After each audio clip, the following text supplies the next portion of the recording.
Good morning, Scott here, known as Cantaloupe to some online, and I'm bringing another video to you on a subject that's interesting to me. It might be of interest to you or someone you know. And I want to talk about the power of visualizing and conceptual breakthroughs. Conceptual breakthroughs, such as reaching a stage in research or a project where you have a windfall of progress after some kind of revelation, an understanding or epiphany that gives rise to a new stage of growth and development or completion, maybe, if that makes sense. I do a lot of projects and research, and sometimes I'm stumped as to how to proceed beyond a point or a problem. For example, there is a famous diagram known as the Voronoi diagram, if I'm saying it right.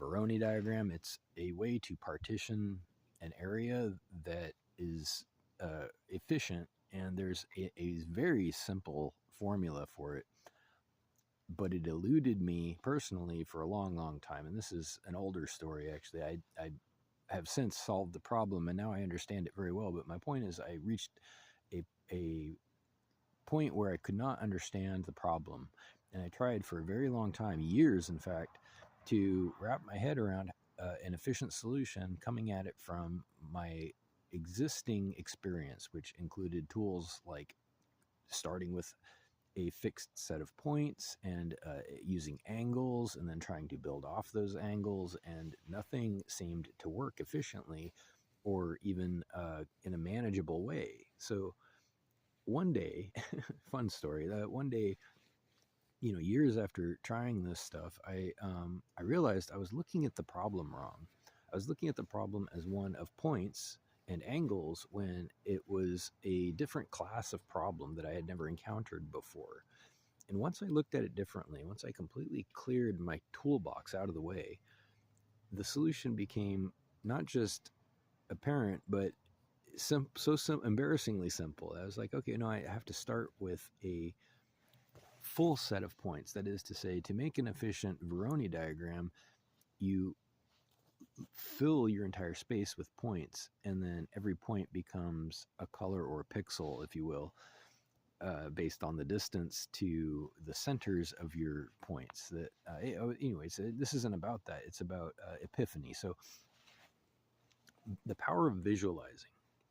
People seem to underestimate the power of visualizing, the imagination and seeing how something works mentally. It gives you a tremendous amount of control over it, and there is equally a tremendous amount of being unable to proceed or being completely blocked if you cannot visualize the next step or some way to get to the end of it.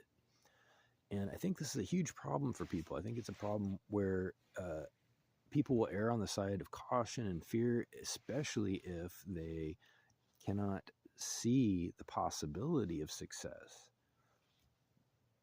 It's like a muscle. Imagination is a muscle. If you practice being imaginative, such as people learn by nature when they are daydreaming as young people, or just throughout life, if you practice creating artworks, you get better at it, and it helps to be able to at least imagine a successful situation or scenario. I think that I've said this in past videos, mental effort is 90% of most jobs. You do your work in an invisible way before you do the actual finishing work. For me, it may look like I'm just sitting there staring at the wall, but in all likelihood, I'm working through a process, committing it to memory, and then, in the last 10% of the time I've spent on it, I just, make it happen. And this is how people do things many times. It's very powerful and relevant and valid, the mental effort that goes into work. I think people underestimate this. They say if you're not doing something physical, it's not real work. Well, physical work without planning can be more harmful than good. It can be destructive, in fact. It can work against a purpose. You have to have a clear blueprint, if not actually written down, then in your mind before you proceed, or else you're just doing random stuff, and that very likely will not be productive at all. It's much easier. Last thing I'll say is it's much easier to create something ugly than something beautiful. It's much easier to create a problem than a solution. It's much easier to create something that is useless or difficult than something that is useful and helpful. Tools are difficult to make. Working good tools are much harder to make than something that's useless. So, something to think about. Reach out if you like with questions or comments to whitehotrobot@gmail.com. Thank you.